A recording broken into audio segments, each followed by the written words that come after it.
Assalamualaikum warahmatullahi wabarakatuh.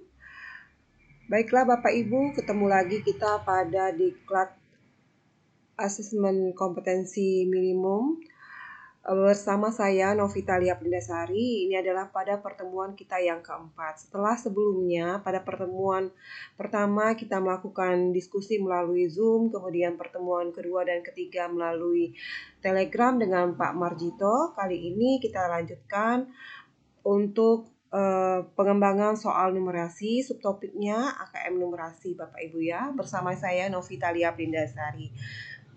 Di sini kita akan membahas mengenai AKM numerasi mulai dari pengertian, komponen, dan contoh soalnya, kemudian analisis kategori penguasaan kompetensi dan perbedaan pembelajaran berbasis kompetensi dan konten, kemudian strategi pembelajaran berbasis kompetensi.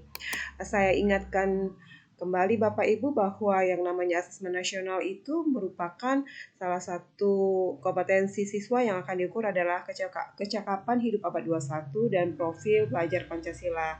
Hal ini sudah kita bahas pada pertemuan yang pertama.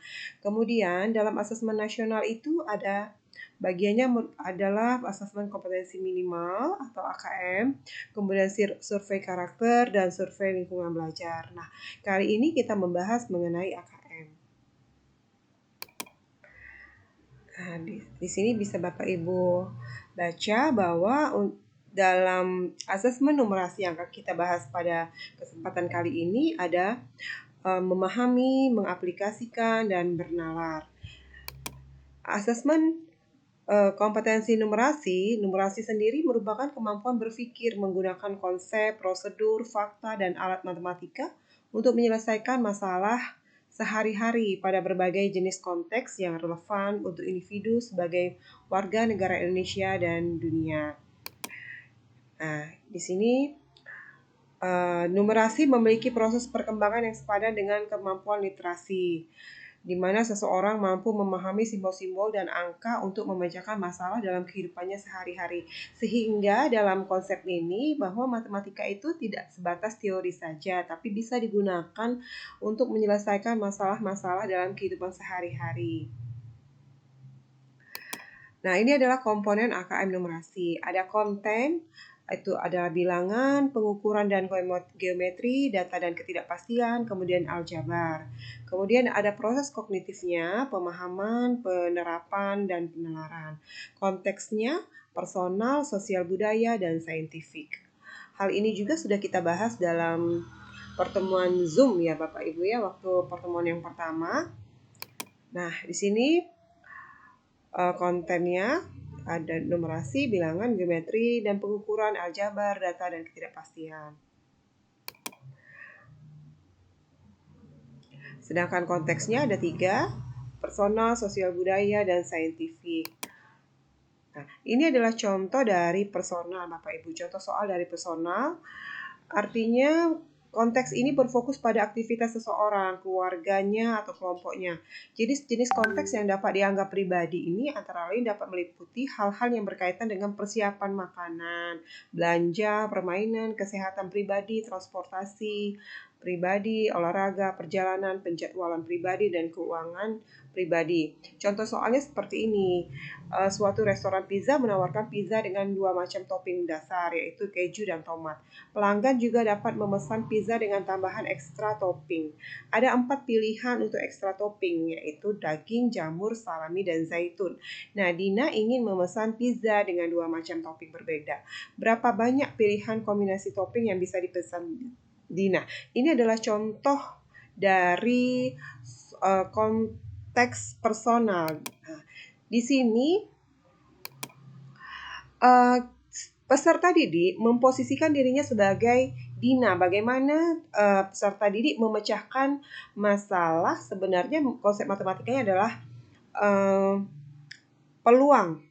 Jadi menggunakan konsep matematika dalam menyelesaikan masalah-masalah yang ada dalam kehidupan sehari-hari. Dan di sini peserta didik memposisikan dirinya sebagai Dina. Begitu Bapak Ibu untuk konteks personal. Untuk sosial budaya, ini ada contohnya. Sosial budaya sendiri adalah masalah yang diklasifikasikan dalam konteks ini adalah masalah komunitas atau masyarakat, baik itu lokal atau daerah, nasional maupun global. Konteks ini antara lain dapat meliputi sistem pemungutan suara, transportasi publik, pemerintahan, kebijakan publik, demografi, periklanan, statistik, dan ekonomi nasional. Nah, ini adalah contoh soalnya. Seorang reporter berita menunjukkan grafik dan menyampaikan bahwa grafik menunjukkan bahwa terdapat peningkatan kriminalitas yang sangat pesat dari tahun 1998 ke 1995. Apakah penafsiran grafik dari reporter tersebut tepat? Berikan penjelasannya. Nah, ini adalah contoh dari soal berbentuk uraian. Jadi siswa diberikan stimulus berupa data dari media massa untuk bisa menggunakan konsep matematikanya menyelesaikan soal yang diberikan ini. Nah, ini adalah konteks sosial budaya. Kemudian scientific. Scientific ini contohnya soalnya seperti ini Bapak Ibu. Untuk diobati penyakitnya seorang pasien di rumah sakit disuntik obat. Tubuh pasien secara bertahap mengolah obat tersebut sehingga setelah 1 jam hanya tersisa 60% obat yang masih aktif. Pola ini berlanjut terus, yaitu di akhir setiap 1 jam hanya 60% obat dari periode 1 jam sebelumnya yang masih aktif. Nah, pasien tersebut diberi dosis 300 mg obat pada pukul 8 pagi, sehingga siswa ini diberikan stimulus seperti ini dan siswa diperintahkan untuk melengkapi tabelnya. Jadi berapa sisa obat yang masih aktif per 1 jam seperti ini. Ini adalah contoh dari scientific. Jadi siswa bisa menyelesaikan masalah matematika, masalah kehidupan sehari-harinya dengan menggunakan konsep matematika. Oke, kita lanjutkan. Untuk level kognitif AKM numerasi itu ada knowing, applying, dan reasoning. Nah, knowing atau pemahaman soal pada level kognitif ini menilai kemampuan pengetahuan peserta didik tentang fakta, proses, konsep, dan prosedur. Sedangkan untuk penerapan pada level ini menilai kemampuan matematika dan dalam menerapkan pengetahuan dan pemahaman serta fakta-fakta, relasi, proses, konsep, prosedur, dan metode pada konteks situasi nyata untuk menyelesaikan masalah atau menjawab pertanyaan. Kata kunci yang biasa digunakan pada level ini antara lain memilih atau menentukan, menyatakan atau membuat model, dan menerapkan atau melaksanakan. Dan penalaran. Soal pada level kognitif ini menilai kemampuan penalaran peserta didik dalam menganalisis data dan informasi, membuat kesimpulan, dan memperluas pemahaman mereka dalam situasi baru.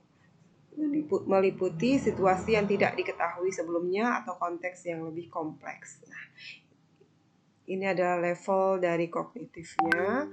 Dan instrumen asesmen nasional untuk numerasi sama seperti literasi membaca, yaitu bentuk soalnya ada yang pilihan ganda kompleks, menjodohkan, isian atau jawaban singkat, dan juga ada uraian.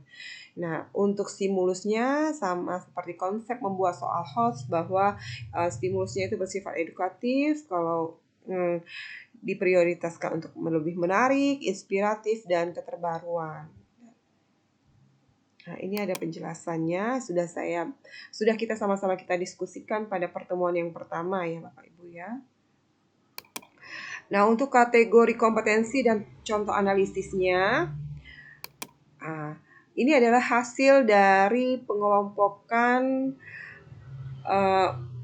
uji asesmen nasional. Ada terkategori perlu intervensi khusus, kemudian terkategori dasar, kemudian cakap dan mahir. Nah, ini adalah detail tingkat kompetensinya, bisa Bapak Ibu baca di sini ya. Kemudian juga ada misalnya pada perlu intervensi khusus kategori ini, maka kebutuhannya nih Sebagai pemula, siswa biasanya memiliki persyaratan belajar yang sama dan perlu mempelajari keterampilan dan konten yang sama. Ini adalah yang paling dasar sekali. Jadi perlu intervensi khusus, kemudian cara formal yang kita lakukan atau informal, kemudian struktur pembelajaran yang harus dilakukan apabila siswa terkategori seperti ini.